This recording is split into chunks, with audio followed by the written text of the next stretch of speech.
જય જિનેન્દ્ર.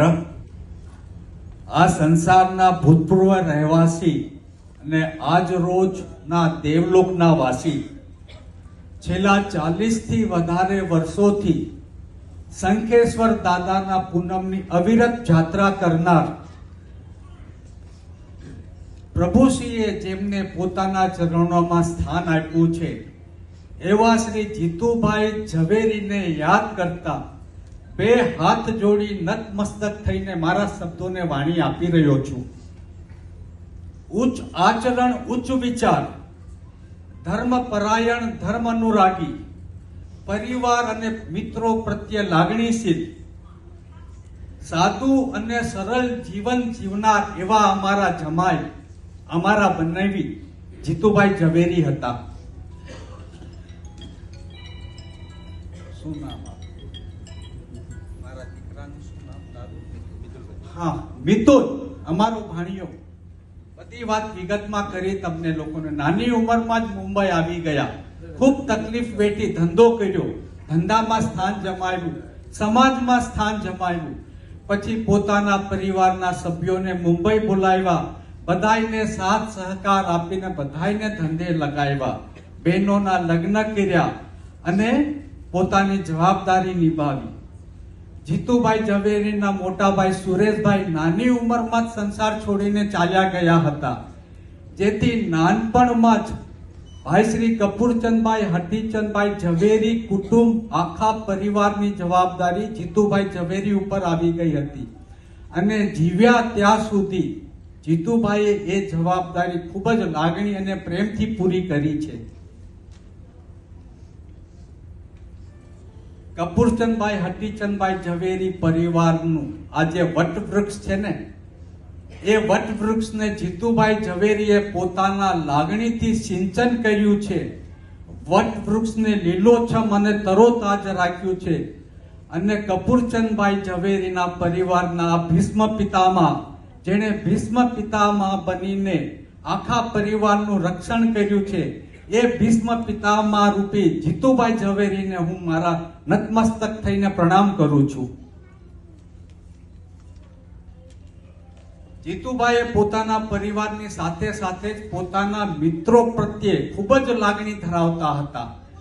એમના કોઈ પણ કામ હોય પોતાનું તન મન અને ધન અર્પિત કરતા હતા. જીતુભાઈ રાતના 12 વાગ્યાનો હોકારો અમારા માટે તો હતો જ, બધાય માટે હતો. ઘણા લોકોને એમનો અનુભવ થયો હશે. આ સંસારમાં આવનાર વ્યક્તિએ પોતાનું જીવન કેવી રીતે જીવ્યું છે એ જાણવું હોય તો એ વ્યક્તિનું મરણ કેવી રીતે થયું છે, એ વ્યક્તિ મરણ કેવી રીતે પામ્યો છે એ જોઈ લેશો ને તો તમને ખ્યાલ આવી જશે કે આ વ્યક્તિનું જીવન કેવું હતું. એક પણ ઓહકારા વગર, ક્ષણભરના તકલીફ વગર, પલભરમાં જે વ્યક્તિએ પોતાના શરીરમાંથી પોતાની આત્માને જુદો કરી દીધો, એ એક વિરલ ઘટના હતી. આ વિરલ ઘટના અમુક લોકોને જ પ્રાપ્ત થાય છે. આપણે દેરાસરમાં જ્યારે જઈએ છીએ ને ત્યારે આપણે છેલ્લે કહીએ છીએ કે હે ભગવાન, અમને સમાધિ મરણ આપજો. અને આ વ્યક્તિએ જે સમાધિ મરણ પામ્યો છે પાલીતાણા જેવી પુણ્ય નગરીમાં, એ ઝવેરી કુટુંબે એક વ્યક્તિ તો ખોયો છે, પણ ઝવેરી કુટુંબ માટે પણ આ એક સારો પલ છે કે આવું સિદ્ધ જગ્યાએ એમને મૃત્યુ પામ્યું છે અને એ પણ સિદ્ધ સમાધિ મૃત્યુ પામ્યા છે. જીતુભાઈના જવાથી ઘણા લોકોએ પોતાના કાકા મામા, કોઈ પોતાના માસા ફુવા અને ઘણા બધા નામોથી આપણે બોલાવી શકીએ એવા સગા સંબંધીઓ જીતુભાઈના રૂપે ખોયા છે. મિતુ માનસીએ પોતાનો એક છત્ર ગુમાવ્યો છે, જે તમતમતા તાપમાં, દુનિયાના તમતમતા તાપમાં આ લોકોને રક્ષણ આપતું હતું. એ મિતુલ માનસીએ પોતાના પિતરા રૂપી છત્ર ગુમાવ્યો છે. અમારી બેન જયશ્રી, જેને અમે ટીકુના નામથી બોલાવીએ છીએ, એને પોતાના જીવન સાથીને ગુમાવ્યો છે. લગ્ન થયા ત્યારથી ટીકુ જીતુભાઈ સાથે પડછાયાની જેમ ઊભી રહી હતી. તમામ દુઃખમાં અને સુખમાં જીતુભાઈનો સાથ જેમને આપ્યો હતો, એ આજે એકલી થઈ ગઈ છે. એના દુઃખની, એના પીડાની, એની વેદનાની કોઈ સીમા નથી રહી.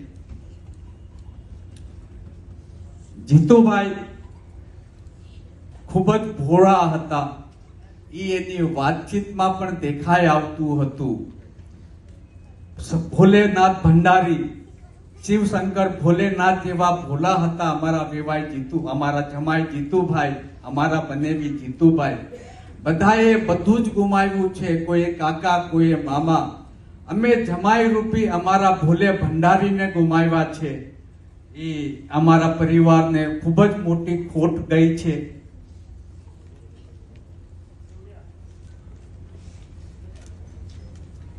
મારી આ ઘણો બધો ટાઈમ થઈ ગયો છે, આપણો ટાઈમ ઉપર થઈ ગયો છે, એટલે મારી શબ્દોને હું વિરામ આપતા પહેલા એક ફેમસ સિંગરની બે લાઈન કહેવા માંગુ છું.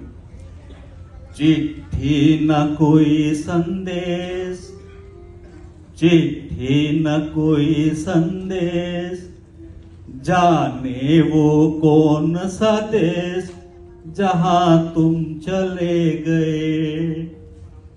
જીતુભાઈ, તમારી કમી ખૂબ જ વર્તાશે. જીતુભાઈ, તમે ખૂબ જ યાદ આવશો. પ્રણામ. જય જિનેન્દ્ર.